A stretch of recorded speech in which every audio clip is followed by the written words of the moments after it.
প্রিয় তরুণ তরুণী, যুবক যুবতী, বাবাজিরা এবং মায়েরা, আপনাদেরকে একটি বিষয় খুব গুরুত্বের সঙ্গে মনে রাখতে হবে যে কখনো যেন বাবা মায়ের সাথে, সিনিয়রদের সাথে, বড়দের সাথে, মুরব্বীদের সাথে বেয়াদবি না হয়ে যায়। কারণ আপনাদের এই সময়টা, এই বয়সটা একটু মিজাজটা তীক্ষ্ণ থাকে, রাগ জিদ বেশি থাকে বয়সের কারণে। তাই সবসময় রাগ জিদকে কন্ট্রোল রাখতে হবে, নিয়ন্ত্রণে রাখতে হবে।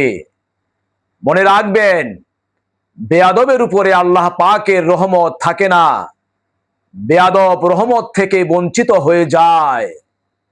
আর একবার যদি বাবা মায়ের সাথে, বড়দের সাথে, মুরব্বীদের সাথে বেয়াদবি হয়ে যায়, আপনি পরবর্তীতে অনুতপ্ত হয়ে যতই তাদের কাছে ক্ষমা চান, মাফ দিয়ে দিলেও 12 বছর পরে আপনার সঙ্গে দেখা হলে সেই বেয়াদবির কথা মুরব্বীর অন্তরে জেগে উঠবে, বাবা মায়ের, সিনিয়রদের, বড়দের অন্তরে জেগে উঠবে।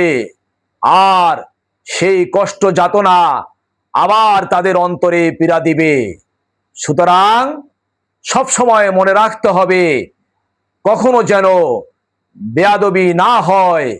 আল্লাহ পাক যেন এই বেয়াদবি থেকে, এই অন্যায় থেকে আপনাদেরকে হেফাজতে রাখেন।